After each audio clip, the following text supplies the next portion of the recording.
Shalom, shalom, Israel, shalom. Shalom, please bear with me.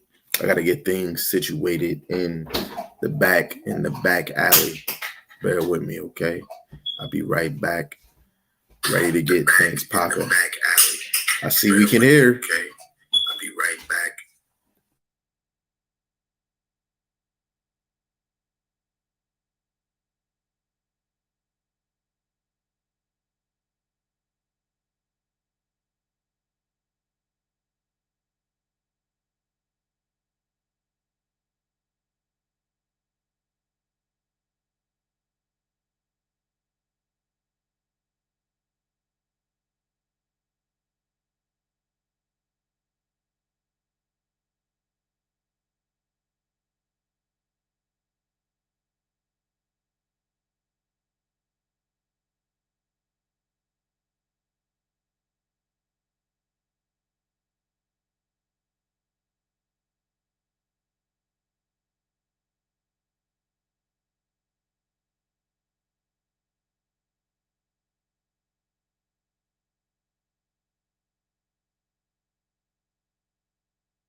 Hello, shalom. Just making sure everything clear.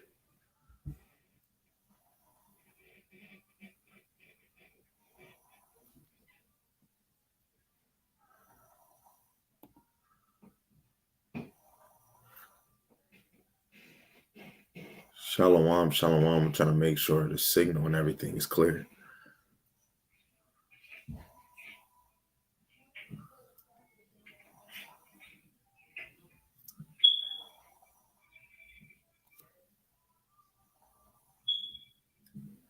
Hello, shalom. Just making sure everything clear.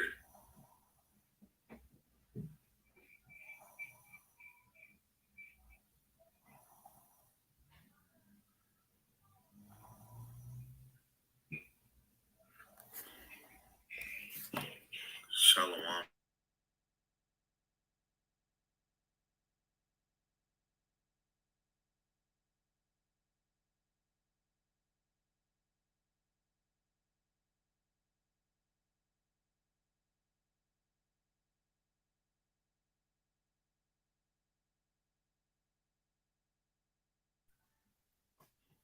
Y'all might hear a little background music. No, I mean, y'all might hear some background sound. So, what I'm going to try to do, I don't think it's going to work. Oh, actually, it can work. You know what? I'm going to play.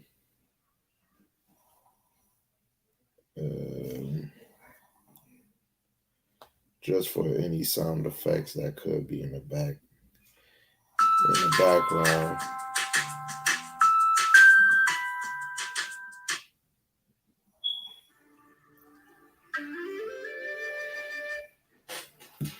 Got to make sure y'all can hear. Got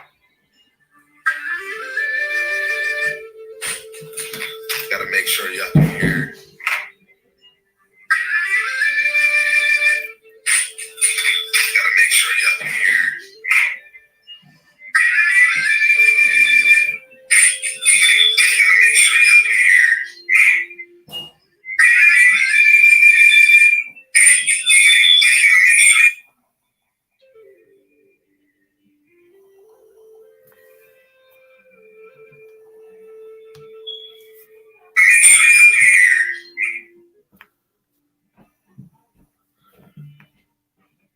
I think we're good. We'll turn that just a little.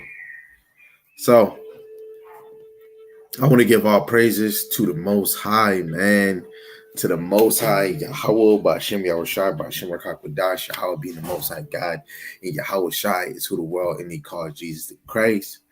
You feel me? And I want to give double honors when honor is due, regardless if you accept it or not, to the apostles and the elders in great millstone who've been ruling well through the Spirit, bringing forth 100% the Most High doctrine to the best of their ability, teaching his word and believing his word, and the brothers underneath them that's teaching his word and believing in his word. Lord willing, it can continue to happen. Lord willing, the Most High, you know, through the hopeful elect scattered four corners of the earth and four corners of America, in congregation, out congregation, is that the Lord put a spirit on them to endure, and that someday we'll be in one accord, one understanding, right? And for the sisters, the wives, and the single sisters that's playing a role as virtuous women to the best of their ability, believing in this word, Lord willing, the Most High continue continue to have you in this ministry. And Lord, when the most High have mercy on the other brothers and sisters that is not in the faith. It's your brother Adar Gabar, you know what I'm saying? Laboring with the brothers from 716 Israelites. Today, the topic, the title, if you can see it, if you're on YouTube or on Facebook, it says the serpent is cursed equals Idumea, nation of Edom.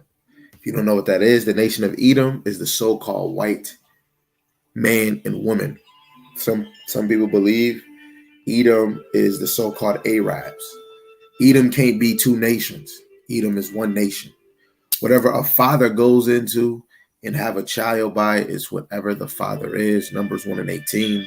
The Lord look at that for all nations, but it's okay. We're going to deal with book, chapter, verse. The main point is Genesis, the 3rd chapter, verse 13 to 14. And if you want precepts on that whole chapter, you know, I have some, you know, if we don't agree or whatever it is, we can always, you know, sharpen our swords. Always take notes. Even when you're writing and reading, you know, take notes. Always ask questions, brothers that's actually intelligent, brothers that's in this ministry. I don't care if you were here for a year, 2 years, 20 years, 30 years. Sharpen your sword. Make sure who brothers you teaching with, y'all speaking the same thing. That's unity. So the precepts I have for this whole thing right here, straight from studying, applying it, and of course, making sure the brothers that I labor with, we are on the same course, which we are on the same course. So all praise to Yahweh Ba'ashem Yahushai. And for whoever do not understand Genesis, the 3rd chapter, verse 13 to 15, Lord willing, this can bring some edification. Whoever's in Christianity, even if you are in the faith, Lord willing, we can bring this understanding through the Spirit. So the first verse we're going to deal with is Genesis, the 3rd chapter. And let's get him. So I'm gonna actually flip on 2 different pages. Sometimes I'm gonna be on this page, that page, but I want everything to be clear. So I'm gonna read all the scriptures that's in Genesis that I'm gonna go to on this one. Just Genesis 13 to 15. I'm gonna only read on here. And then I have the blue letter right here, which I'm gonna go to in the other one. And yeah. Just want to make sure you follow along. Write the precepts down, and you can go read it for yourself. And Lord willing, we can get the same understanding together. Don't just jump off the roof of what I'm saying. Make sure you go study for yourself too. But please pay attention. If you have questions, ask questions. I'm not I will, Lord willing, be able to answer your questions to the best of my ability. And if you have precepts, please put them in the comment section, and let's just stay in order. Shalom, my brother Yawasop, man, from the Caribbeans. Shalom, Yahaba Shemal Shai, Barakathum. Right? So the first verse, Genesis chapter 3, verse 13 to 14. Pay attention, because some of the things I might say might go over your head. So pay attention, right? Genesis chapter 3, verse 13 to 14. It says, Yahweh God said unto the woman, what is this that thou hast done? This right here is talking about Eve. And the woman said, the serpent beguiled me. Basically, he had a charm, speaking smoothly, and I did eat. And Yahweh power said unto the serpent, because thou hast done this, thou art cursed above all cattle and above every beast of the field. And upon thy belly shalt thou go, and dust shalt thou eat all the days of thy life. Right? Now, we're going to get into who the serpent is. Right? That same serpent was a man. Right? A lot of us will look at serpent as a snake, but let's actually go to that, and then we'll go actually into the precept. So let's look for the word serpent. 13, 14. We're going to see what it says. If we go to the etymology, serpent is going to be derived in according to a man. Right? Well, we're going to look in the blue letter and see what it says in the blue letter. Right? And then we're going to have precepts to show the attribute of this serpent. Right? Everything is plain and explanatory in the Bible. You just have to be patient and let the edification come out. Let alone write all of this. Strong's H 5175. Nahash.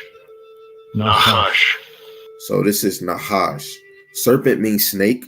Snake, image of serpent. Fleeing serpent, mythological. Mythical. A snake from its hiss, a serpent. And of course, we would look at these things and say, "Oh, that's a real snake." But it's men and women that's called snakes. Somebody that stab you in the back, right? I don't have the etymology definition app on here. Let me see if I do. I thought I downloaded it. No, I didn't. Right? But if I did, you would see it's other meanings for the word serpent. But it's okay. It's okay. So the first verse we're going to go to is Sirach. So you remember what we just read in there. I'm going to read it again. The woman, Yahweh God said unto the woman, what is this that thou hast done? The woman said, the serpent beguiled me, and I did eat. And the Lord said unto the serpent, because thou hast done this, thou art cursed above all cattle and above every beast of the field. And upon thy belly shalt thou go, in the dust shalt thou eat all the days of thy life.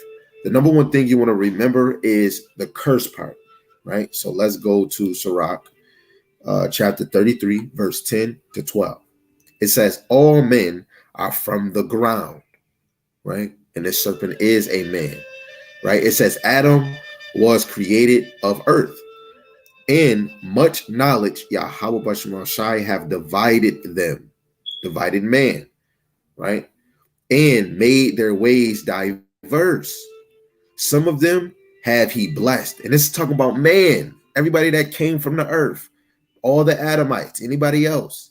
He said, some of them have he blessed and exalted, and some of them he sanctified. The hopeful elect is the ones that sanctified, right? All nations is blessed through him, just like we see in Abraham. But when you're looking at a deeper level, all nations is blessed to have Israelites, right, around them in their rulership, in their kingdom. There's going to be some that it will be exalted, right? It says set near himself, which the hopeful elect is, but some of them have he cursed and brought low and turned out of their places, right? The Lord turned out this serpent out of his place, and he cursed and brought low. Let alone this serpent is cursed and brought low, but the nation of Israel was cursed and brought low, right? Sirach the second chapter, let me actually go to it. Israel is brought low, but this serpent is not dealing with the 12 tribes of Israel. This serpent is dealing with a nation that is cursed, right? And it's predestined. Where is it at? Sirach chapter 2, verse 14, verse 4, Ecclesiasticus 2 and 4. It says, whatsoever is brought upon thee, take cheerfully. This is to the Israelites, and be patient when thou art charged to a low estate. That Deuteronomy chapter 28, verse 15, all the way to 68 is the curses. So Israel is brought low, but this is dealing with a serpent that is brought low. Now let's go to Proverbs 3 and 33, right? I might lose you in some cases, but it's okay, right? We're going to try to make it as clear as we can. We're dealing with the curse of this serpent. So Proverbs 3 and 33, it says, the curse of Yahweh is in the house of the wicked, but he blesseth the habitation of the just. We already know he says, the curse of Yahweh is in the house of the wicked. Wait. And this is not a precept that I wrote down. It's already common sense in your mind, because when you look at Sirach, the 12th chapter, it says, never trust thy enemy, as his wickedness, just like iron rusteth, so is his wickedness. So I keep thinking of wicked. Wait, hold on. Job 9 and 24. The earth is given to the hand of the wicked. He covereth the face of the judges thereof. If not, where and who is he? Wait. Before I say who it is, I want the scriptures to point out who he is. But this right here is a major scripture every brother use. And we just went to Proverbs 3 and 33. The curse of Yahweh is in the house of the wicked. So the house of the wicked, guess what? The earth is given to the hand of the wicked, and he covereth the faces of the judges thereof. So anybody that's on this comment joint, put that precept, put Job 9 and 24 in the comment section. So later on, one of y'all gonna remember. Wait, hold on. Bring that Job 9 and 24 back. So if somebody can, Bubba Kasha, if you don't know what it means, please drop or in the comment section, Job 9 and 24. At least put the scripture on there, like the whole scripture, so I'll be able to remember to go back to that spot. If not, it's okay. It's okay. So Isaiah, we're going to go to chapter 34, verse 5. Thank you, my brother. See, this is why I can count on my brother. Yawasop. That's my brother right there. Y'all might not know, but that's my brother right there, man. This is Isaiah 34, verse 5. Right? It says, for my sword shall be bathed in heaven. Behold, it shall come upon Idumea and upon the people of my curse to judgment. And we just said in Proverbs 3 and 33, the curse of Yahweh is in the house of the wicked. Job 9 and 24, the earth is given in the hands of the wicked. It just said, for my sword shall be bathed in heaven. This heaven, you have to know, heaven is on earth. His sword, he's going to bring destruction, like Isaiah 63. Right? And behold, it shall come down upon Idumea. Idumea has the heaven ruler seat. And it goes with the title. The serpent is cursed equals Idumea, the nation of Edom. That is one answer who the serpent is. That's basically the main answer, is Idumea. Put this precept in your membrane, right? Let's go back to Genesis. So now we get it. The serpent that's cursed, the curse of Yahweh is in the house of the wicked. So this wicked is a person. It's not a damn animal. Show me when an animal was wicked towards Yahweh Shemel Shai, right? So then we break down that this serpent is a man, because Idumea is a nation of men and women. Idumea means wasted away. Better yet, let's see if we can get the meaning of Idumea. Let's make God true and every man a liar, because I know that I am a man. I'm in this flesh, but it's okay. Yahweh Shemel Shai is going to allow us to get this answer, right? So we're looking at Idumea.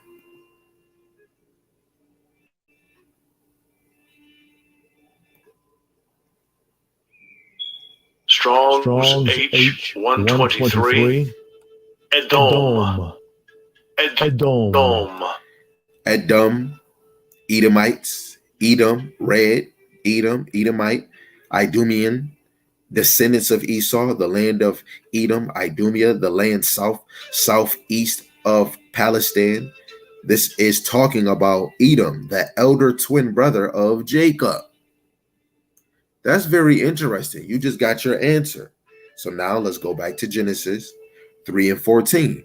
And Yahweh God said unto the serpent, because thou hast done this, thou art cursed above all cattle and above every beast on the field.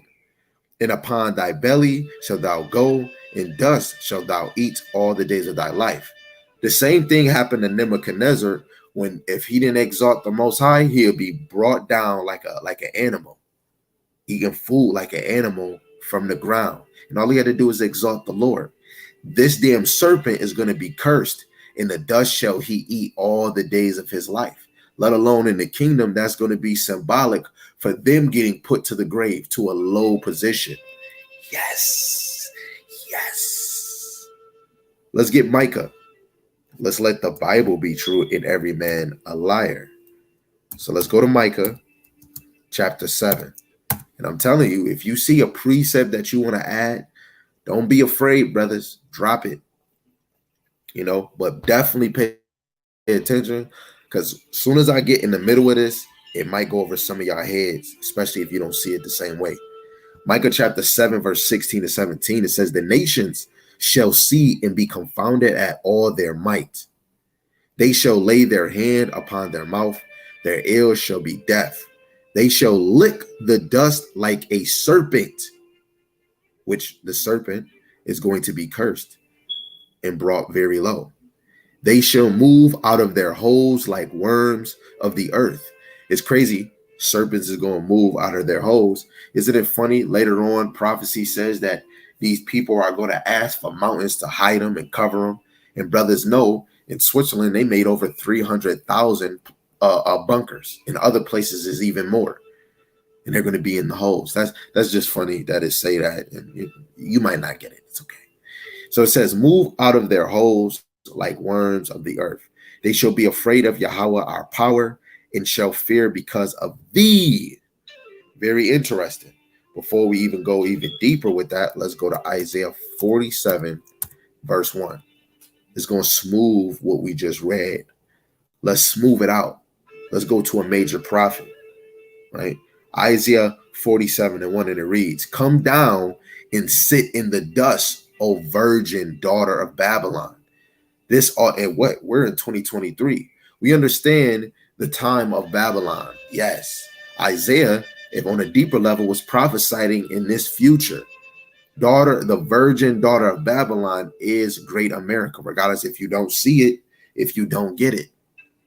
America is symbolic to Egypt, Babylon, and every other ruling kingdom, but it's always going to be symbolic to Babylon, and it picks up all its ideologies, its wickedness. It says, come down and sit in the dust, O virgin daughter of Babylon. Sit on the ground. There is no throne, O daughter of the Chaldeans. The damn Edomites became the new Egyptians. The damn Edomites became the new Chaldeans of this great Babylon, right? And it's showing that this place is gonna sit in the dirt. This is all about the rulership of Esau, which is going to be dropped. What does it say in Malachi? He shall build. No, the Lord is going to tear down, right? I'm going to read your precept. I see you. You see how quick my brother get in there? It says, for thou shalt no more be called tender and delicate. Revelations, the 18th chapter, all the riches of this place. America is tender and delicate. That's why everybody coming into America. Yes. Why you think they made a movie, Coming to America, with Eddie Murphy? Hey, America is just a party and bullshit place, but it's okay. You might not get it. Let me just put the other precept that I'm gonna go to, and I'm gonna go to my brother Yawasab's precept. Right. So remember the screen. We're going to Isaiah 26. Verse 5. Don't read it yet. Read this precept I'm going to put on the screen. Don't read Isaiah 26 and 5 yet. Read this precept that's about to be on the screen, right? It says Ezekiel chapter 31, verse 8 to 9. It says, the cedars in the garden of God could not hide him. The fir trees were not like his boughs, and the chestnut trees were not like his branches, nor any tree in the garden of God was like unto him in his beauty. I have made him fear by the multitude of his branches, so that all the trees of Edom that were in the garden of God envied him. Right? And if we look in the future, if we was to look at scriptures the way that they're supposed to be, trees can be symbolic for nation or men. Right? We'll read it again. Actually, just because I know a lot of brothers and sisters, you're on a modified level of understanding. You know what? I'm going to even be player. I'm going to come back to Genesis 3. Because I like all of us. We can get the scriptures, we can get it and all of that. But I want all of us to be smacked with the scriptures. So it's no if and buts why we can't get it. Even if somebody breaking it down and you get it, I want to make sure that it's no ifs and buts. There's no excuses not to understand this. So we're going to go back to his verse that he beautifully brought out. Thawada, my brother. Ezekiel 31, verse 8 to 9. And we're going to read it in the GNT. Lord willing, we can smack somebody in the spirit. It says, no cedar in God's garden who could compare with it. No fir tree ever has such branches. No plane tree such limbs. No tree in God's own garden was so beautiful. I made it beautiful with spreading branches. It was the envy of every tree in Eden, the garden of God. A beautiful thing how the Lord can describe what he made. Oh, wow. I see where we're bringing a lot of motivation in the room. I see one of my brothers, a brother, I'm going to call him Toe because I don't want to mess up the first name, but it's okay. But like we said, trees represent men or nations. Ain't nobody that was in this whole garden because it wasn't just one place. One place where they were at is part of the garden, but the whole unit in that Middle East, all the way from Israel, all the way to Summer, is all the Garden of Eden. And sometimes when he described trees in this place of Eden, he's talking about people or nation. Job chapter 12, verse 6 to 10. Wait, hold on. It's only partial. It's okay, King. I'm going to actually go to it on the screen just for you. Right?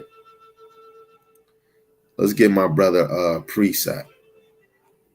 You put the whole script, so we're going to read your whole script. We ain't going to leave nothing out. You know, like when you ask for a sub and you want everything on it, and then you get the sub and everything ain't on it. Nah, brother, we got to take that back. So we about to go all the way to Job, the 12th chapter, verse 6, and we're going to read the 10. It said, the tabernacles of robbers prosper, and they that provoke God are secure, into whose hand God bringeth abundantly. But ask now the beasts, and they shall teach thee. Come on. And the fowls of the air, and they shall tell thee. Or speak to the earth, and it shall teach thee. And the fishes of the sea shall declare unto thee. Who knoweth not in all these things that the hand of God hath wrote this, and whose hand is in the soul of every living thing and the breath of all mankind? Hey, this even goes to show you that it was predestined that this serpent was going to open his mouth.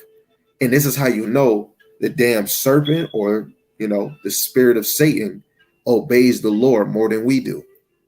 So when we seen in what we brought out in Isaiah 34-5 was saying Idumea. The nation of Esau through the spirit obeys the Lord's command. That's why the serpent had to happen in the beginning. Then that same spirit went on Cain, and Cain was a black man, but he had the spirit of the serpent. Let alone when we pass Esau and Yahushua here, that same serpent was in the Pharisees and Sadducees. That's why he even says in a precept we're going to bring out, I believe in the Gospels, where Yahushua would say, ye are of your father, the devil. So when we have false prophets and they teach in Shabbat Abba Yu-Gi-Oh, they have the spirit of serpent, they have the spirit of Satan in them, right? But the real serpent is the nation of Idumea. We already got the answer, so I might as well just say it. But let's go to this. Isaiah 26:5. Thank you, my brother Yawasop and the brother Toe. Keep bringing them precepts because y'all on point, right? Isaiah 26:5, it says, for he bringeth down them that dwell on high. This even backs up what we just read in Job chapter 12. He bringeth down them that dwell on high. Who's on high right now? Daniel 2:21. Somebody put it in the chat. Put it in the chat. Daniel 2:21. The Lord set up kings and removed kings. He bringeth down them that dwell on high, the lofty city. He layeth it low. He layeth it low. Even to the ground, he bringeth it even to the dust. America went on high and is going to be brought down to the dust.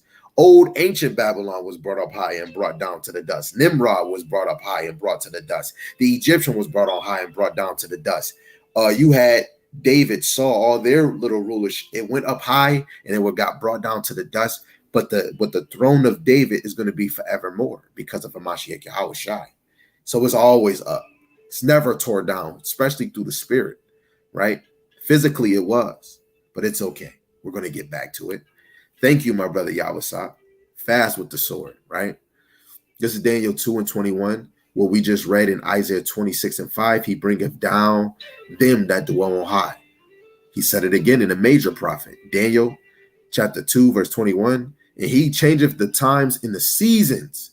He removeth kings and set up kings. He giveth wisdom unto the wise and knowledge to them that know understanding. Right now, if you are agreeing with the precepts that's brought out, don't you know the Lord is giving you wisdom? He said he give wisdom to the wise. If a brother and a sister is fast to shut up and they don't know something, they might know a little of it, but they don't know enough. And then you come, you like, wait, hold on. I agree with all of that. Oh, you just said enough. Oh, I didn't know that. You getting a precept? That's the Lord giving you wisdom. Then the Lord is considering you wise. Knowledge to them that know understanding. If you don't understand the knowledge, you're not going to get the understanding. But if you yield to the wisdom, you're considered wise. Continue to learn. Then the more you learn, you're going to know knowledge and you're going to understand the knowledge. When you understand the knowledge, you're going to deliver the knowledge. So understand what we're doing, what we are doing, because my brother's is dropping precepts. So we're doing this as a team. We're showing that the Lord is setting up kings and remove kings. At that time, that serpent was where it was at and it got removed. But technically, through the spirit, that same serpent removed to where it had to be. And now that serpent is set into a position of rulership, which eventually is going to get torn down and they're going to be cursed to the dust, because that's a prophecy that has to be fulfilled, that the serpent will be cursed. Look at that. Brother bringing out another precept. Fast in a hurry. I got to read it, right? Psalms 118, verse 9 to 12, it says, it is better to trust in Yahweh than to put confidence in prince, right? Let alone the prince of this world. All nations compassed about me, but in the name of Yahweh will I destroy them. In the name of Yahweh, not Yahuwah, not Yahya. Yahweh Bashem Yahweh Shai, he will destroy them. They compassed me about. Yeah, they compass me about, but in the name of Yahweh, I will destroy them. They compass me about like bees. They are quenched as the fire of thorns. For in the name of Yahweh, I will destroy them. And this is what a lot of the hopeful elect or whoever say that they in this truth, You shall always be waiting, praying on the day of the destruction of your enemies. You don't want them to triumph over you another day. The more our enemies triumph over us, the more we're in the situation. So what I'm about to read, a little bit through my beam, I'm gonna read this again, and I'm gonna show you that it's other precepts to go on with my brother brought out in Psalms 118, verse 9 to 12.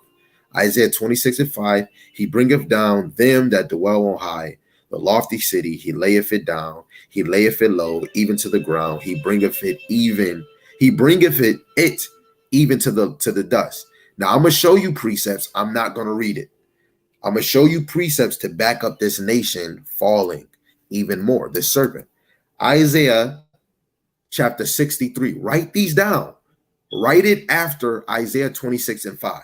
So you can line them up. Right? Isaiah 63, verse 1 to 6. Right? God's vengeance on the nation. But the first one is, who is that coming from Edom? Right? Write that precept down. Let's go to another one. Jeremiah 49. Jeremiah 49. Write this down. And I'm going to show you what precept, which verse. You're gonna write down Jeremiah 49, verse 7, the prophecy against Edom, verse 7, all the way to verse 22. Jeremiah 49, verse 7, all the way to 22. Write these down. Write this. Shoot, this might be a lesson for yourself. Right? Ezekiel, the 25th chapter. Right? Ezekiel, the 25th chapter. Right? Let's see. Verse 12 to 14. Look at it. Edom.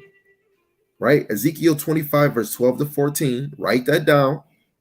We're going to go to another one. Ezekiel 35. Ezekiel 35. Ezekiel 35, verse 1 to 5. Prophecy against Mount Seir. This is still Edom. That's that serpent. This is just to back up even more who the serpent is. Amos chapter 1. Amos chapter 1. Right? Write these precepts down. Right? Amos chapter 1, verse 11 to 12. Thus saith Yahweh, for 3 transgressions of Edom and 4, and you could keep reading down beautifully, which shall devour the palace of Basra. Hey, it's fine. Basra is the chief place of Esau. We're not in the ancient time where all Esau is living in Basra. No, the headquarters for Esau is America. That might go over your head. It's okay. Right? The next one, Obadiah. I have to do this. I would be wrong if I didn't give you these precepts so you can put them in your scriptures. This is not, I'm not reading them because it's not, though these are side precepts to derive from the precepts we already brought out earlier. So Obadiah chapter 1, verse 1 to 14 is going to deal with Edom will be humbled. This is that serpent, right? All the way to verse 14. Write it down. Right? I got one more. Malachi chapter 1. Malachi chapter 1. Right? Verse 2 to verse 5. What does it say? God's love for Jacob. Let alone it goes into solitude of Romans chapter 9 that I did. You can find that on YouTube. Oh, my brother Yawasop said Revelations 19 and 19. Right? These are things just to add on the verses we brought out ahead of time. Isaiah 34 and 5, Genesis 3 and 14, Micah chapter 7, verse 26 to 17, Isaiah 47 and 1, Isaiah 26 and 5. Okay? My brothers drop out a precept. Yawasop brought out 1 Samuel chapter 2, verse 7. Yahweh maketh poor and maketh rich. He bringeth low and lifteth up. So all these nations, Israel been into 14 captivities. The Lord brought us low and lifted them up. When we did have kings, the Lord lifted us up and other nations was lower. But other nations had kings too. The Lord will make you rich. The Lord will make you poor. If you are rich, the Lord allow you to be rich. He allowed the left-hand side to bring you in, right? Shalom to the elder before I read To's precept. Shalom, shalom. Yahweh Shem Shai. Barakatham, Yahweh Shem Shai. Bashem Rakakwadash. Another, for anybody else on the side, you should definitely go check out the elders Facebook page and subscribe, like, and comment to his YouTube channel. He gives out edification daily on the highways and byways. I agree with everything he brings out. He's under the same umbrella of teaching as me, from the apostles on down to the elders of Great Millstone, right? Definitely subscribe. So back to my brother's precept, Toe. Daniel chapter 7, verse 25, it says, and he shall speak great words against the Most High, which even in the time of the papacy, in the time of Constantine, in the time of Antiochus, Epiphany, in the Greek captivity, even in the time of the 12 feathers of Rome, and even in the time of America. Been Esau just in general been speaking great words against the Most High, let alone he changed the images of the judges thereof. The biggest mockery any nation, any person can do, shall wear out the saints of the Most High, right? And they've been wearing us out. They've been wearing us out. You know, like when you use a rag constantly, and then eventually the rag starts smelling like mildew, wet water. That's how they wear this out. It says, and think to change times and seasons. Ain't no such thing as 365 days in a year. Ain't no such thing as 24 hours in a day when the Lord deals with night and day. That wouldn't make no sense, but they did that, let alone adding these pagan months and pagan weeks. They didn't want to keep it simple. They made it difficult, changing the times and the laws. They shall be given into the hands. They shall be given into his hands until a times and the dividing time. You go to Revelations, the 11th chapter, going into Revelation, the 7th chapter, and you get that understanding of the times, and the dividing of times, right? But we will be in their hands. But technically, you will have to get into prophecies for those things. Beautiful precept. Toe again, he brought another precept, Deuteronomy 8 and 18. But remember that it is Yahweh, your power, who gives you the power to gain wealth, in order to confirm his covenant that he swore to your fathers, even to this day. So it's only the Lord that will help you gain into wealth on the right-hand side. But the Lord will allow the serpent on the left-hand side to allow you to be a celebrity, and you ain't doing thus saith the Lord. So we have to know the Lord will let a brother be wealthy and have some type of money. Because I know some brothers that is in this ministry and they got money in their pocket. But you best believe, you best know that the Lord will let the Satan on the left-hand side test you, tempt you with money and wealth. But that's okay. So, Lord willing, y'all got those precepts that I added on. So now we're going to go to Genesis. We're going to deal with Genesis 3 and 15. Right? We read 14 already. So now we're in verse 15. Verse 15, this is the major point, right? The major point. Shalom, King. Lord willing, you can finish the rest of this video another time. Verse 15, it says, I will put enmity between thee and the woman, and between thy seed and her seed. It shall bruise thy head, and thou shalt bruise his heel. Just to break it down in the smallest terms that I possibly can for y'all. So the serpent will have enmity between the woman. Technically, the woman is symbolic to many things. The woman is symbolic to Israel. The woman is symbolic to Mary. The woman is symbolic damn near to Moses' mom too. But the woman is symbolic to Israel and is symbolic to Eve, right? And it says between thy seed, which would be Jacob, right? Thy seed and her seed. So that's thy seed can be Yahushai.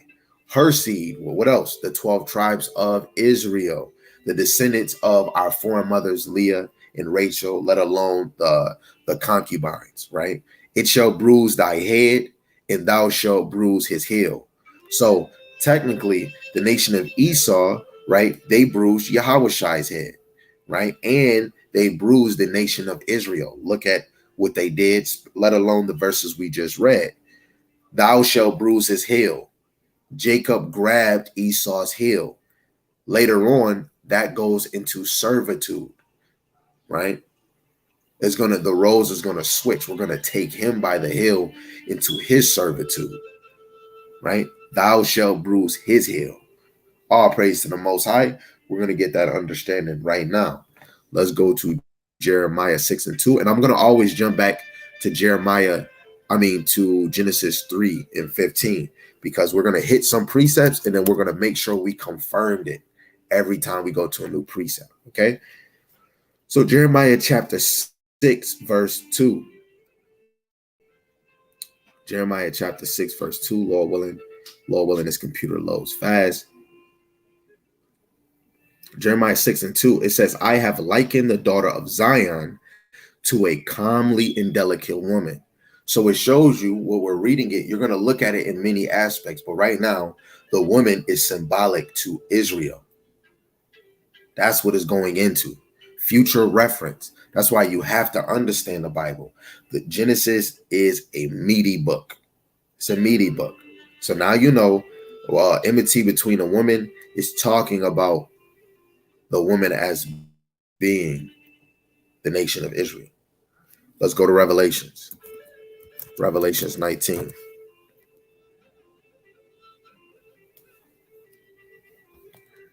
Revelations 19, verse 7. It says, let us be glad and rejoice and give honor to him. For the marriage of the Lamb is come, and his wife have made herself ready. Right now, shalom, King. The Most High right now is getting the wife ready for the Lamb, which is the groom, which is Hamashiach Yahushai.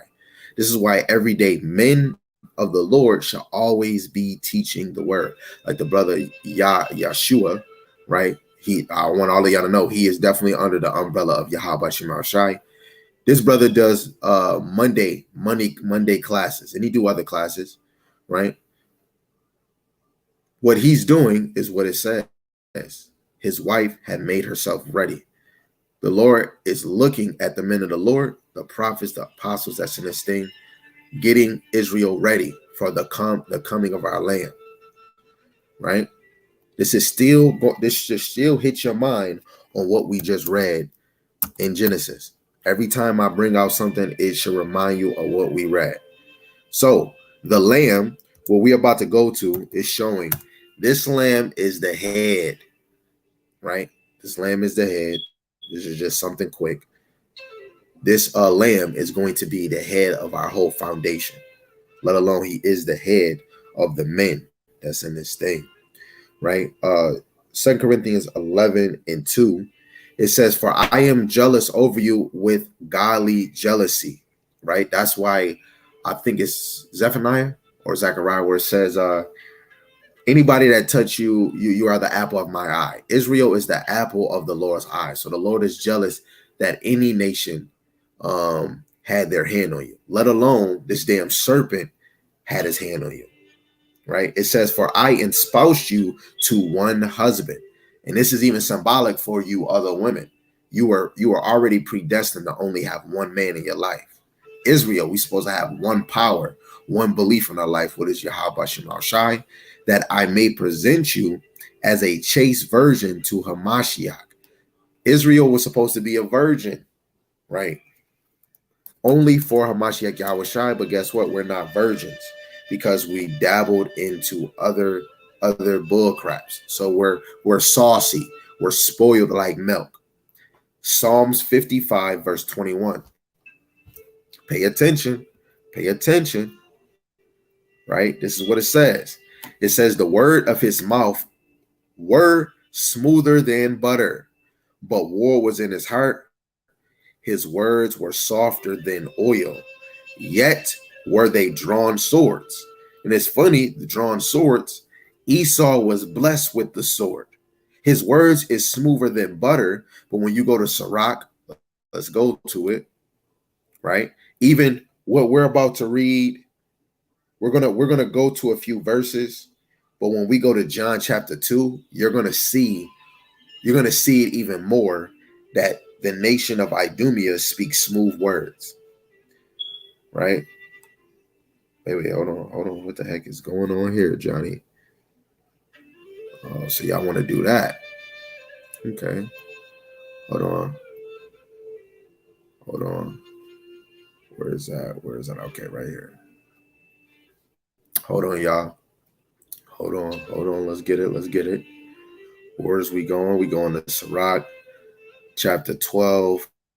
Instead of going to verse 10, we're gonna go to verse 16. Oh, it's not Salaki. We're going to go to verse 16. So Sirach chapter 12, verse 16, this is what it reads.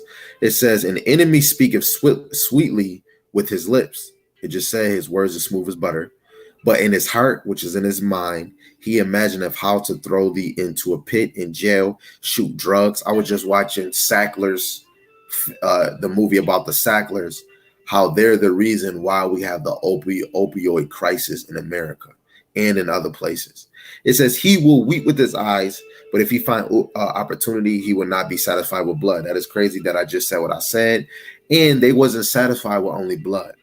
Especially, Lord willing, y'all should go watch that. But this verse in Psalms 55 and 21 is dealing with who we are dealing with. Let alone the serpent was speaking to Eve. His words were smooth as butter. Keep that in your mind. The serpent spoke to Eve. Some people think it was an actual snake. Show me one snake, not the little lizard off of Mulan. Show me one snake in history that ever spoke to man. This is talking about what do men do to women? We speak smooth. Hey, hey, big head. How you doing? Hey, Miss Parker. Ain't no damn serpent flirting with no girl being smooth. It's a man, right? I'm gonna get this precept, bro. I'm gonna go back to Genesis 3 and 15 just to show this again, right? We're gonna start at 13 because that's where you hear the sweep. It says, and Yahweh said unto the woman, what is this that thou hast done? And the woman said, the serpent beguiled me. He was speaking with a charm. He's a smooth talker. I did eat. And Yahweh said unto the serpent, because thou hast done this, because he was speaking smooth to the woman, thou art cursed above all cattle and above every beast of the field, and upon the belly shalt thou go, and dust shalt thou eat all the days of thy life. And this is how I know as a man, because I reference what happened to Nebuchadnezzar. He was supposed to exalt the Lord, and the Lord brought him low, and he went and he started to crawl like a damn animal. So look, this serpent was there, and he messed up. He said what he said, and the Lord cursed him to be low. And it says, and I will put enmity between thee and the woman, which is Israel, right? So the nation of Idumea is going to be enmity between the nation of Israel and between the seeds of Israel, the descendants, because Israel is Jacob, right? And her seed, let alone Jacob and Esau had a little difference. It shall bruise thy head, which Esau is going to bruise the head of Israel. Of course, we see it in captivity, and you see it with Yahushai, and thou shalt bruise his heel, which is the fulfillment of Jacob grabbing Esau. But later on, it's going to be fulfilled when Yahushai does what he is going to do. All praise to Yahweh Shem Shai. Let's go to this precept, but I am going to read To's precept first. St. John chapter 8, verse 44. Right. Let that load.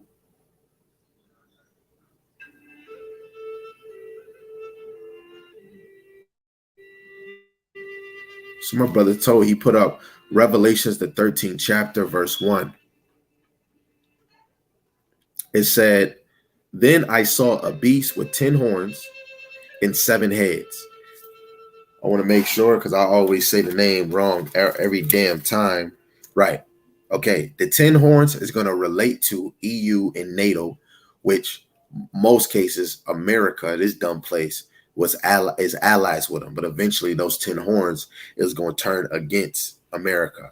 The 7 heads is the 7 governments, the 7 kings that are the nation of Esau, where Esau scattered and went to go conquer and made and build those desolate places. Now, a lot of places where Esau is at, Esau is not a Greek, right? But those happen. But those is Edomites. Esau is not Ashkenazi, right? Esau conquered different places, especially Magog, Russia. He conquered those places, right? Magog is Japhet. They would not be Edomites, but it's fine. So the 7 heads, right?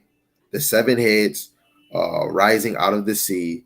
There were 10 royal crowns on its horns and blasphemous names on its heads, right? And them 7 heads is the Greeks, the Romans, the French, the Spanish, Germany major and minor, and the British, right? The British would be that eighth, but it's really America. British haven't, you haven't seen British in the limelight, but those are the 7 heads of this beast, and that still derives on Esau, right? And these seven governments have to fall because they're part of this serpent. Beautiful precept, King. And that's still going to reflect on other things we're going to bring out. St. John 8:44, beautiful precept. Definitely needed.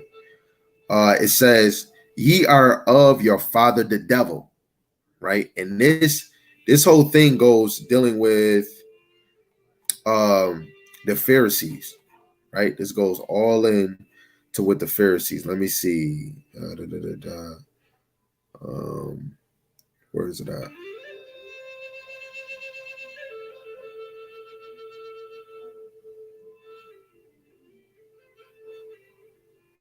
I thought I was going to get it, but it's okay. I'm going to just read it. It says, ye are of your father the devil, the lust of your father ye will do.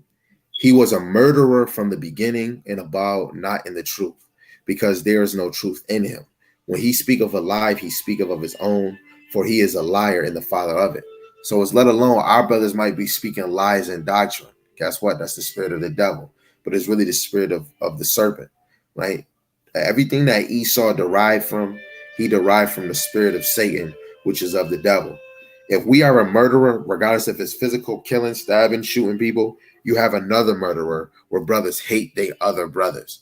Now, regardless if I don't accept your doctrine, I don't hate you, right? I don't, you hate your brother, you are a murderer. I love all my brothers in Israel, but I might not accept what the hell you teaching, right? But a lot of the Pharisees was murderers. They hated the apostles that was teaching thus saith the Lord, let alone the Jews despised it. They damn near thought of it as being foolish. The northern kingdom thought it was nonsense believing in Hamashiach Yahushai, right? But they hated Yahushai. Look, they hung him. They were murderers. Guess what? They are of their father the devil. It's a spirit in our brothers and sisters, right? So you have to know this serpent in the beginning of time wasn't the actual Edomite, but it was a serpent. It was the spirit that was in him, which is the same spirit that actually dwells in the nation of Idumea, right? Well, I'm gonna call him Toe. Tio, Tayo, Teo, Teo. Toe is Toe. I just say Toe. Yeah. So like you, brother. Hey, yo, bro, because I am calling your name. I am saying Toe. Teo, right? No disrespect. You know what I'm saying? You're still here. You know what I'm saying? You're still in this fight, brother. I love you to the moon till death do its part, right? But out of respect, Teo. You know what I'm saying? But I'm still saying Toe, right? But like we said, the spirits that was on the Pharisees and the scribes, the Pharisees and Sadducees, was of their father the devil, which is that same serpent from back then. It's okay. It's okay. Don't let anything I just said go over your head, right?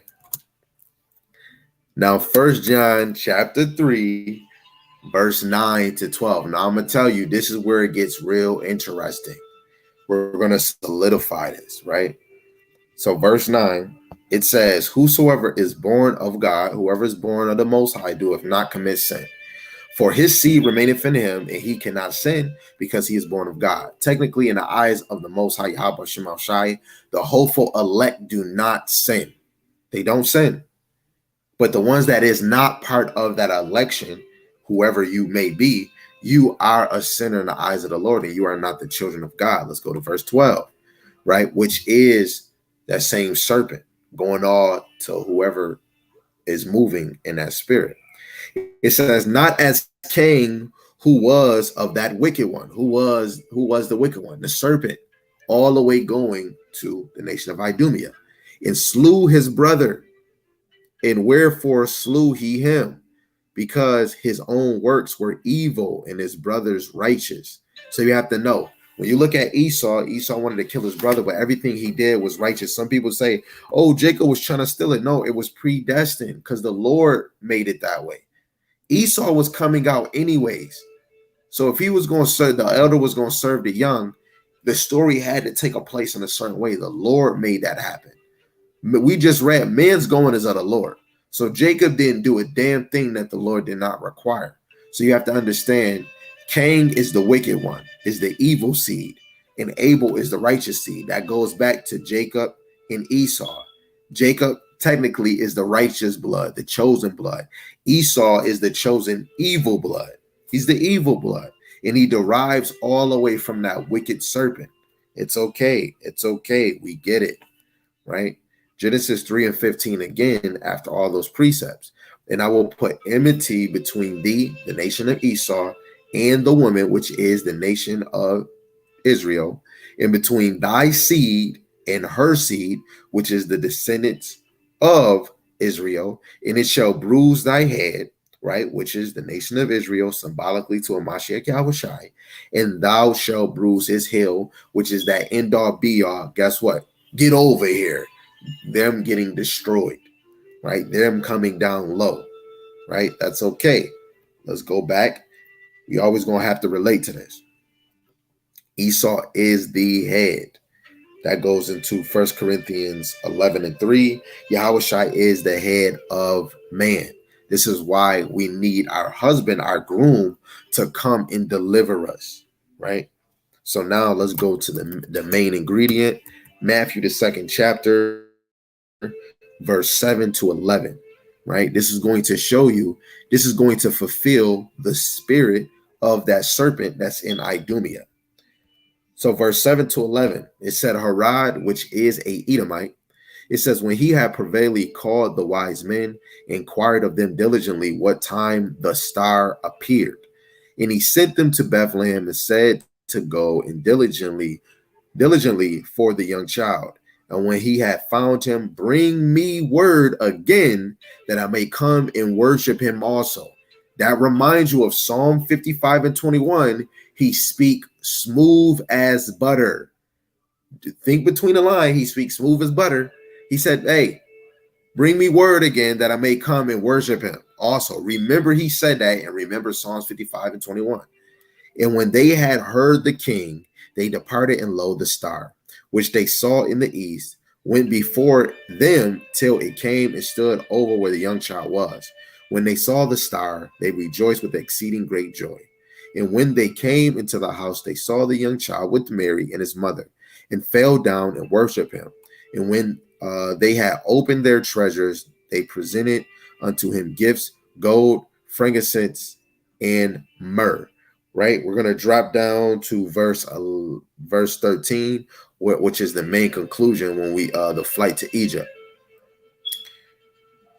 2 and 13. It says, and when they were departed, behold, the angel of Yahweh appeareth to Joseph in a dream, saying, arise and take the young child and his mother and flee to Egypt, and be thou there until I bring thee word. For Herod will seek the young child to destroy him, right? And this will go all the way to Revelations, the 12th chapter, where it says the tail basically took down the third part of that woman, which the third part of Israel, which would be Judah, Benjamin, and Levi, right? And when you go down to verse 16, damn near all the way to 23, it deals with the topic of Harod slaughtered babies, right? Let's just read the first one. Then Harod, when he saw that he was mocked of the wise men, was exceeding wroth, basically angry, and sent forth and slew all the children that were in Bethlehem and all the coast thereof, from 2 years old and under, according to the time which he had diligently inquired of the wise men.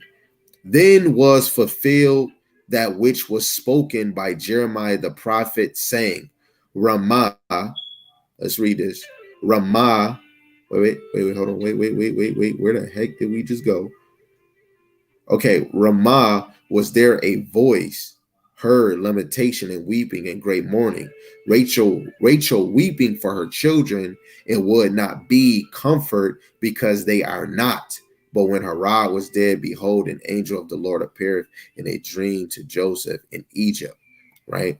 Some people say that was probably like a 2-year span, but that would go all the way to Revelations, the 12th chapter, which I agree, especially with Apostle Rimlab and many other brothers, especially my brothers Asher and Sam and them.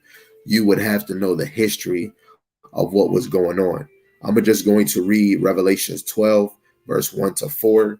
I'm not going to go too crazy. I'm not going to go too crazy with the precepts, but it lays off of the serpent, right? So, dang. Oh, it's amazing that I'm going to this right here in this topic, right? So I'm going to read verse 1 down. It says, and there appeared a great wonder in heaven, a woman clothed with the sun and the moon under her feet, and her head a crown of 12 stars. So when you look at the woman again is symbolic to what we said in Genesis.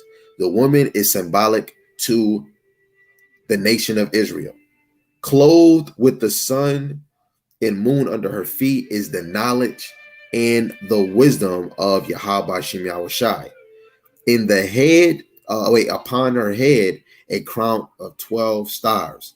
The 12 stars represents the nation of Israel's rulership type position in the kingdom of heaven, being exalted, kings and priests of the Most High, ruling in righteousness next kingdom under Yahweh Shem Yahushai, which kind of goes into Genesis, the 37th chapter, verse 9 to 10. Shall I, Jacob equals the sun, the mother, the moon, and the brethren, which is the 12 tribes, is the stars. Genesis 37, verse 11, which will go with verse 12. She being with child cried and travailed in birth and pain to be delivered, right? And that will go into the nation of Israel catching hell from the Romans, right? Because when we go into verse 3, which we can get precepts in Matthew, the 11th chapter, verse 11 to 12, which deals with the suffering under the Romans, which I'll actually do that. I'll get that for y'all. Let me not be rude. My mom always said, but boy, you better not be rude. You know what I'm saying? So let me not be rude and let me just get it, right?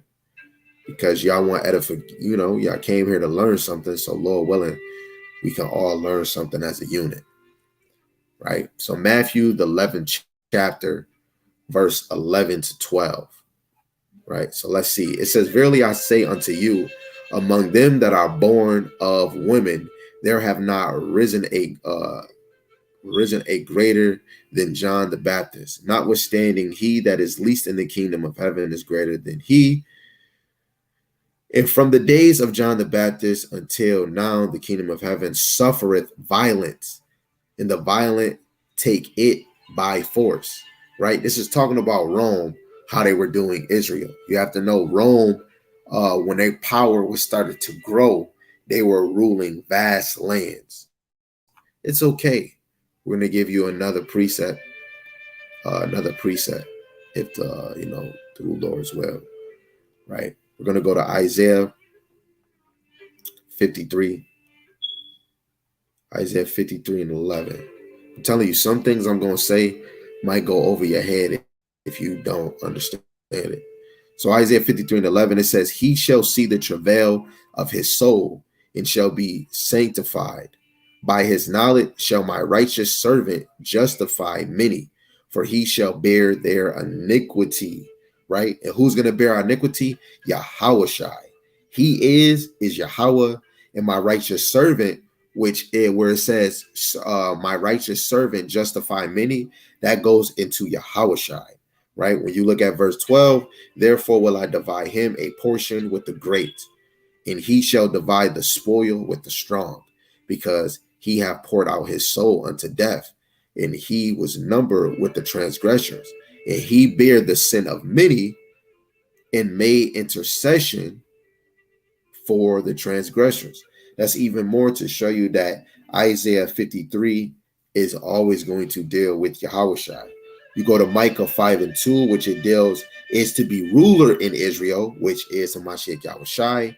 You go to Micah 5 and 3, and I'm gonna just show you because scriptures back up one another, you know. So Micah chapter 5, verse 2 and 3. See, but thou Bethlehem, Ephratah, though thou be little among the thousands of Judah, even another one, yet out of thee shall he come forth unto me that is to be ruler in Israel, whose going forth have been from of old, from everlasting. So all the way from it was when he was the first creation, all the way till the end of until everlasting, he is supposed to be ruler. It's predestined.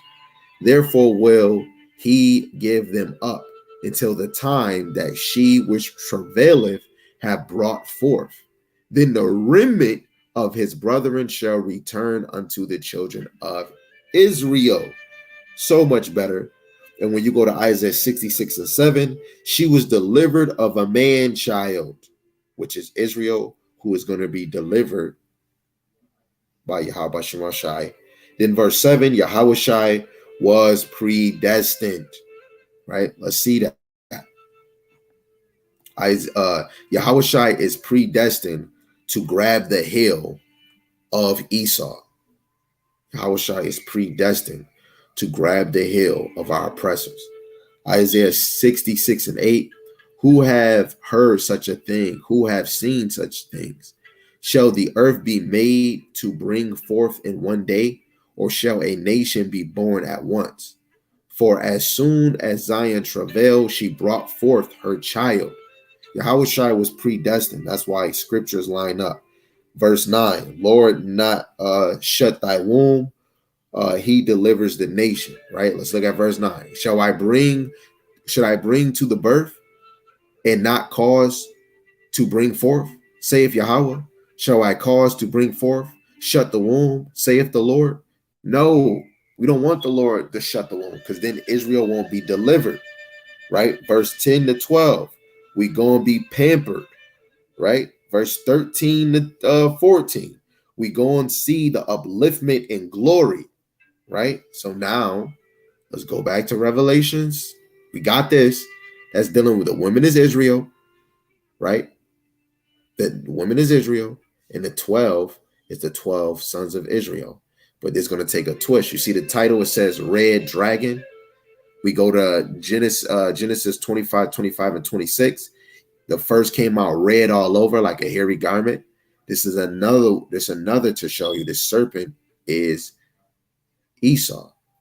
Verse 3, it says, there appeared another wonder in heaven, and behold, a great red dragon, which this red dragon is symbolic to the nation of Esau, having 7 heads, which we already said is Greek, the Greeks, Romans, French, the Spanish, the Germany major and minor, and the British, right?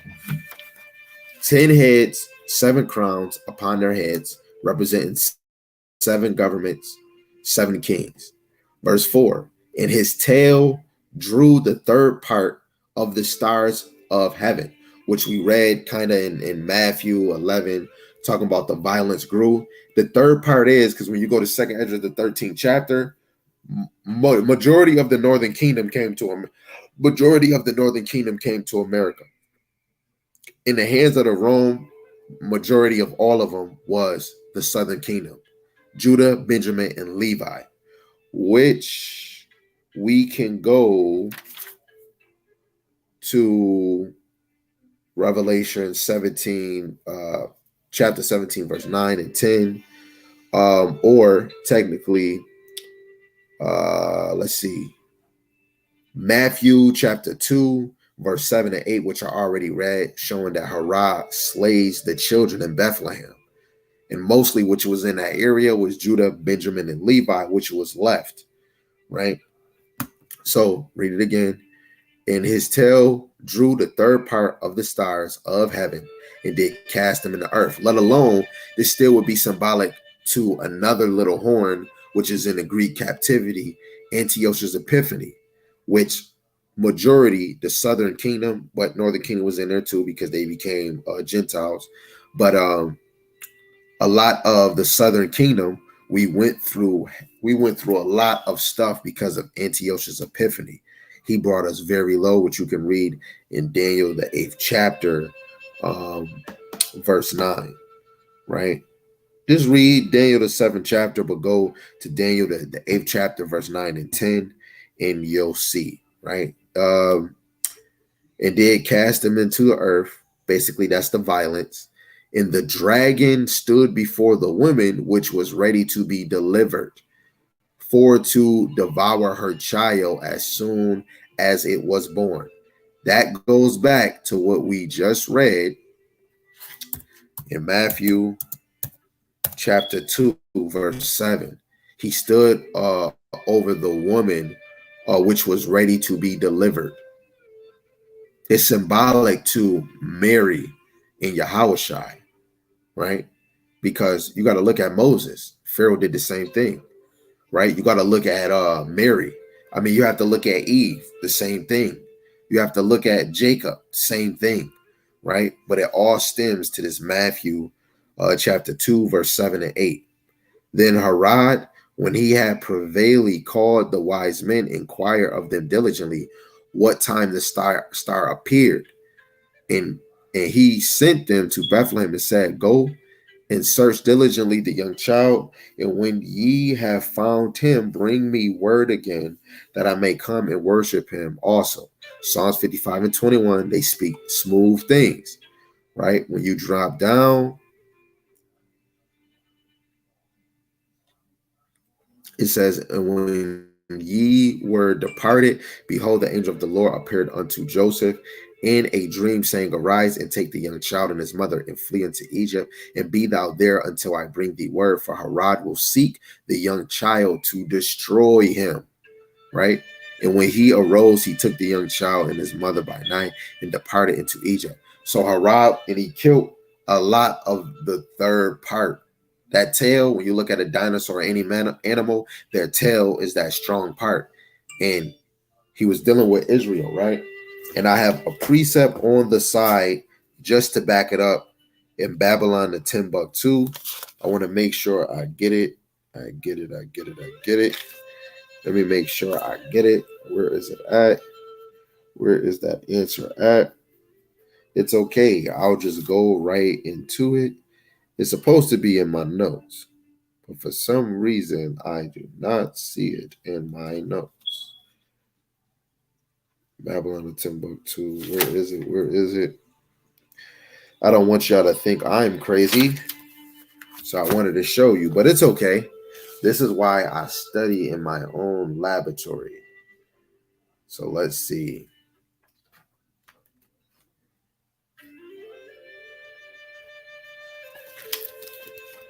I think it's page 84, if I'm not mistaken. Yes. So Revelations 12, you see it right here, Revelations 12. Revelations 12 is reflecting on in the year of 65 BC. When we talking about the third part, he took over, it says, Roman armies under General Ptolemy captured Jerusalem in 70 AD. General Vespasian, so like if I said his name wrong, and his son Titus put an end to the Jewish state with great slaughter during the period of the military governors of Palestine. Many outrageous and artifices were committed against the resident of the people during the period from Ptolemy to Julius. It has been estimated that over 1 million Jews fled into Africa, fleeing from Roman persecution and slavery. The slave market were full of black Jewish slaves, basically Jews, Israelites. Right? And that goes into what we're reading in Revelations, the 12th chapter, right? And even when you read about what Herod did, there's a whole history into it. But it's okay. I just gave you, that's history. Go to page 84 and Babylon and Timbuktu. That is to show you that we're just aligning the facts with each other. Let me make sure y'all got everything. So just saying in the comment section, do y'all get everything so far? Is something mislined up? Do y'all get everything so far? So you understand the dragon, of course, is Esau. You understand that the woman is Israel. The moon, the man, the sun. The sun is the man, the moon is the woman. The 12 stars is Israel. And she being with child cried, which is symbolic to Yahushua, but really Israel. And there appeared another wonder. Behold, the great red dragon, which is the nation of Idumea, the 7 heads. Do everybody agree? If everybody understand, and his tail drew the 3 parts of the stars of heaven, basically dealing with the violence, because any animal using a tail it deals with violence. The 3rd part is not all Israel, is Judah, Benjamin, Levi, and the dragon stood before the women, which is symbolic to what Herod did to Mary, or what he was trying to do to get Yahushua. But when you look at what's dealing with Ptolemy in that time, that's dealing with the persecution of the Rome. And when you look at that red dragon, the red dragon stood over the woman, right? And that's talking about the nation of Esau, not just one man. So this is going at, in that time, they were searching for us, and 1 million of us flee to Egypt. And that goes into the Deuteronomy 28 and 64, where we will be scattered amongst the nations, right? And this is why we flee. This is why the Europeans was able to get us in the western mountains of Africa, because we fled from the Roman persecution, let alone the Romans empire was rising, and then it started to go down. And eventually the Arabian or the Arabs Ishmael belief started to grow. It started to grow. The Arabs belief started to grow. Well, where are we at? Where is that at? I probably passed it already. Yeah, I passed that already. So in this time, the Muslim Arab belief started to grow during the time of the so-called Romans Empire falling or at its peak, the Ishmael. So it was a lot of things that was going on at that time. So you have to like kind of dig into history to get that. Lord willing, I didn't confuse anybody. So back to Genesis, Genesis, the 3rd chapter, verse 15. Out of everything I said, I'm still waiting for somebody to say in the comment section they understand everything that was said. Or if you don't understand, some type of understanding if somebody did or not. Genesis 3 and 15, and I will put enmity between thee and the woman, the serpent and the woman, which is now technically the damn nation of Esau and Israel, in between thy seed and her seed. Thy seed, the descendants of Israel, Yasharal, and it shall bruise thy head. What we just read in Revelations, that tale in Revelations, the nation of Esau, what they do? They bruise thy head. They bruise the head of the nation of Israel, and thou shalt bruise his head. Let alone Esau is going to bruise his head. The Lord is going to use us as a weapon, and we're going to bruise their heel, right? It's all symbolic, right? Now, Genesis 25, which these last two precepts is going to close it out.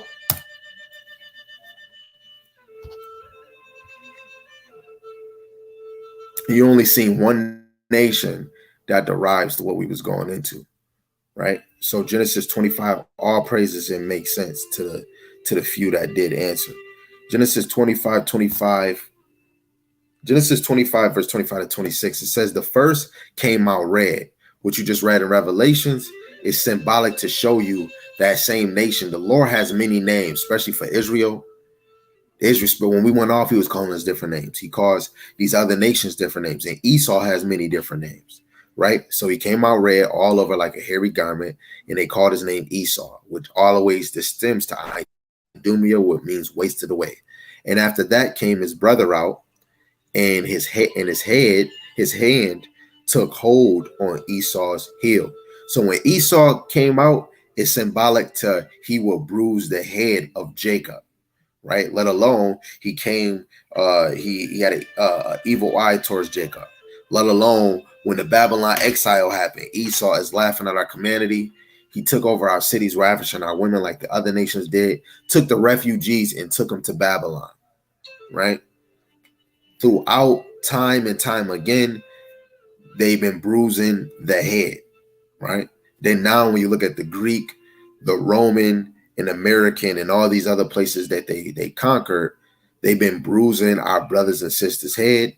In the last part, and in his heel, the brother that came out after, his hand took hold on Esau's heel. That is symbolic to Yahushai, and that's symbolic that the power that the Most High is going to give Israel, the descendants of Israel, right? The elect that he's going to send back down, we're going to be symbolic to Jacob grabbing Esau by the heel.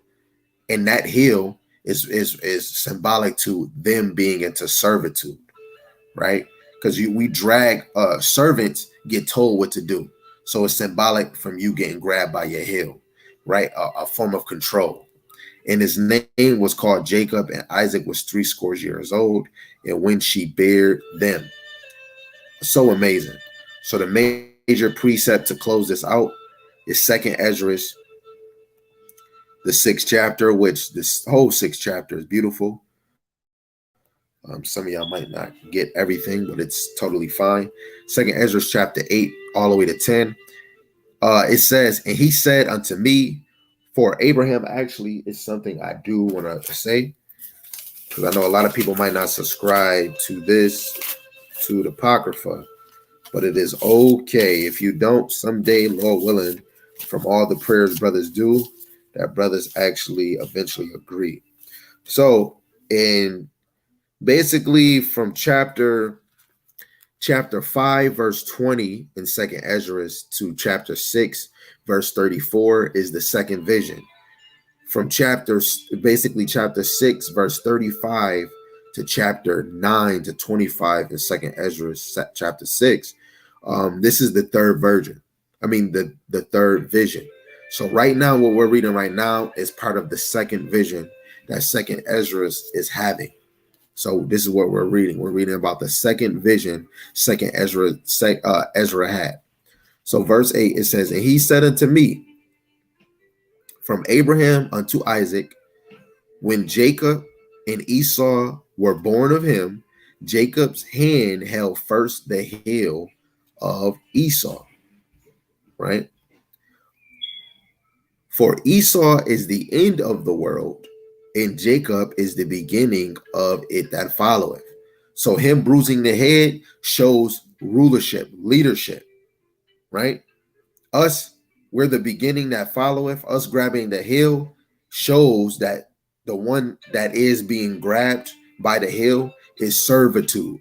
Esau, his position, the end of the world, it deals with rulership, leadership. He's leading to the end of the world. Jacob, he's following with rulership, but with Esau being into servitude. The hand of man who betwixt the hill and the hand, other question Ezra asked, thou not, right? So you have to know the main story is dealing with the righteous seed and the wicked seed. Every man and every woman is waiting for the serpent end of his rulership. So you understand that when we talk about the serpent, you don't hear about the serpent until the time of what happened with Eve. The Lord had to get everything orchestrated in the beginning, and then eventually you hear about the serpent. But you have to remember the attribute of the serpent. The way he was talking to Eve, think of Psalms 55 and 21, speaking smooth. And I could be speaking smooth now, and you take these, oh man, that was a good lesson. And it's not that I'm speaking smooth, I'm trying to speak as correct as I can. But the way that this serpent was speaking smooth, deceiving Eve. And look at her name in the word deceive. He was speaking so smooth that she had to hear it, and she gurgitate what this serpent said and brought it back to Adam. Let alone later on through the grapevine, you don't hear no more about the serpent. They get out the garden, you don't hear no more about a serpent. But then their children is born, and through the spirit, you look at the attribute again.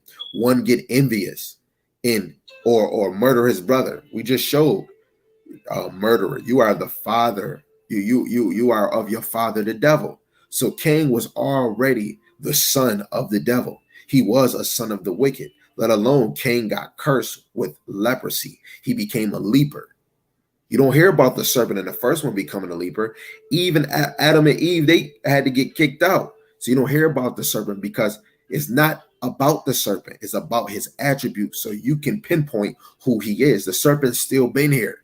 A lot of us think the serpent was a damn snake. Now the snake is cursed.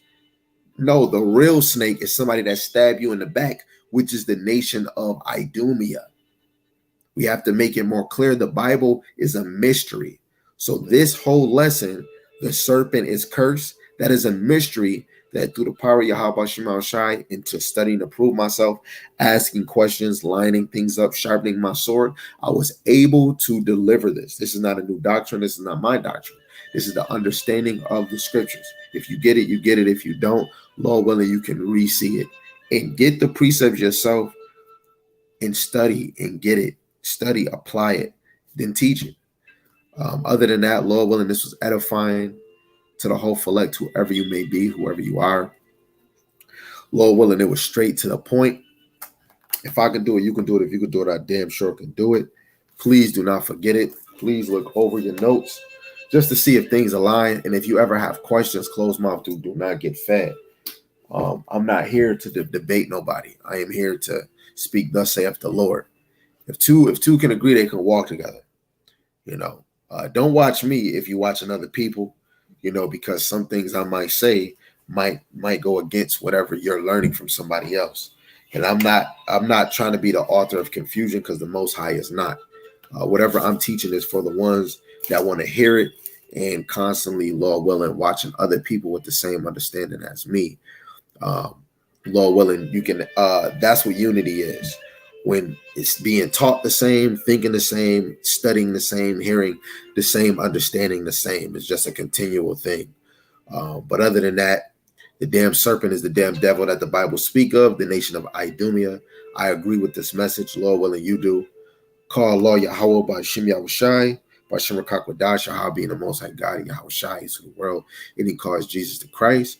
And if I can do it, you can do it. If you can do it, I damn sure can do it. I am not better than you, and you damn sure not better than me. But the power of the Most High Yahweh Shema Shai is better than every last one of us. So I agree with his doctrine, and I agree with whoever he puts in front of me that's correcting themselves, believing in his word and teaching his word. So I'm going to push that understanding. Till next time, Lord willing, the Most High have mercy on the other brothers and sisters that's not in the faith, and to continue to have the single sisters and the wives to play their role, believing in this word, and constantly pursuing to be a virtuous woman and being a loving, silent wife.